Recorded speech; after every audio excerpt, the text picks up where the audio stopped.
Coming in.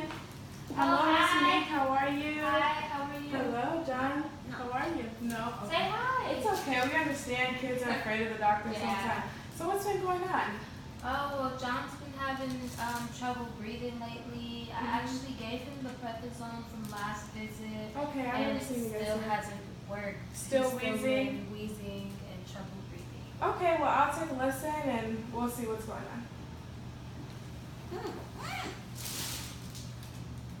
Take It's deep okay. breaths, See, does it hurt? Meek. See? See here. Is that a Ninja Turtle on your pajamas? Who's your favorite? Do you have a favorite? Is it the red one? The purple one? Spider-Man. You like Spider-Man? Wow. What does Spider-Man do? He shoots webs. Really? Show me. Cool.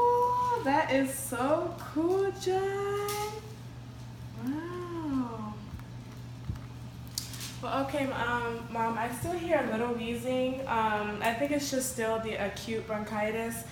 So I'm going to give you another dose of prednisone. So take this for another 5 days and see if it works. If you notice that it's just a little like hard breathing or wheezing whenever he's doing like strenuous activities or anything, maybe it could just be asthma or something. But right now we're just going to think that it's an acute cold. So I'm going to give you this.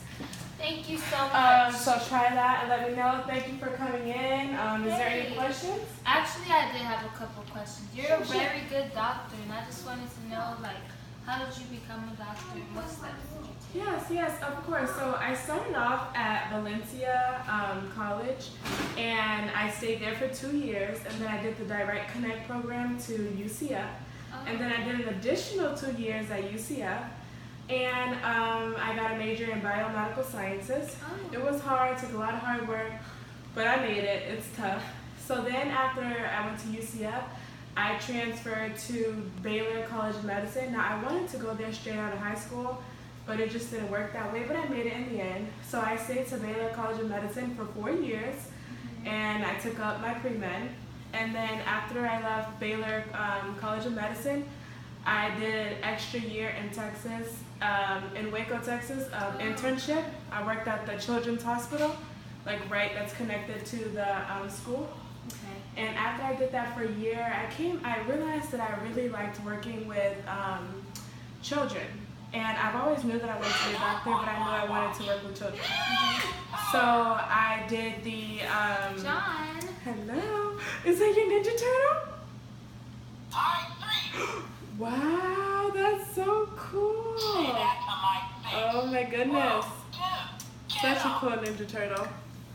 So after I did a 1 year internship at the hospital, I realized that I wanted to open my own practice. So I went under a doctor's office first, and I worked in a doctor's office in Texas as I was living there for like, I would say 2 years. And after that, I wanted to branch off on my own. So I moved back down here to Florida, where my family still was, and I opened up my own practice, built it from ground up, which is, how I am here today. And now I'm specializing in pulmonology. That's your Spider-Man? He has so many toys. He does? Oh my Yes. goodness. Wow, you left them all in the lobby? Wow, all your toys So are his with you? dad's out there, so. What's his face? Yeah, so that's what I did. So that brought me What's here his to... face? Wow, look at it. He's all So angry. that's what brought me here today. The doctor's, working here in the doctor's office. I love what I do. I love working with children. I did go back to school for an additional year to specialize in pulmonology. I focus on kids with breathing problems and lungs because growing up, I had asthma.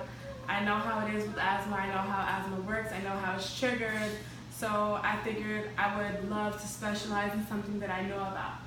So, what are some skills that's needed to actually pursue this I career? would say hard work, being able to be stress-free, because in high school I used to be stressed and I didn't know how to handle it, but I knew that I wanted to be a doctor, so I learned how to become stress-free. And because my workday starts at like 6 a.m. I'm going to the hospital. I'm checking on kids in the hospital that, had problems overnight, that had to be rushed to the ER.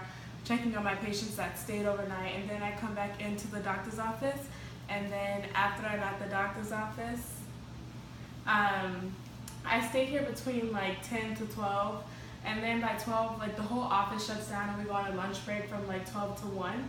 And then at 1 o'clock I resume back in the doctor's office, and then between the hours of like 3 and 4, if I don't have any patients, I try to kind of like spread away and do paperwork or lab reports, or like with him, if you guys need to come back and do the testing for asthma and the breathing test, I'll analyze those and see what's going on. I do that between the hours of 3 and 4. I see a few more patients from 4 to 5. At 5, I shut down office, I go home, and I spend time with my family. So, I have a husband and 3 kids, so it's, I try to, give them the much needed care that they need as well. Yeah. So it's a lot, but I try, I make it work. So I love this field, I love this profession, and I will continue to try to work hard. But thank you, and if you are interested in this field, it's a wonderful field. I love it, I appreciate, I love everything about children and working with them and making sure that they're healthy. I will be bringing John back. Of course, you guys are one of my most valuable patients, and I love John. He's such an amazing person. We love you too. Of course, let me know if anything with his breathing happens. In case of any emergency, definitely go to the hospital, okay? Nemours is right up the street. I have a partnership with them as well, so please let me know. John, Thank you. okay. I'll see you later, John.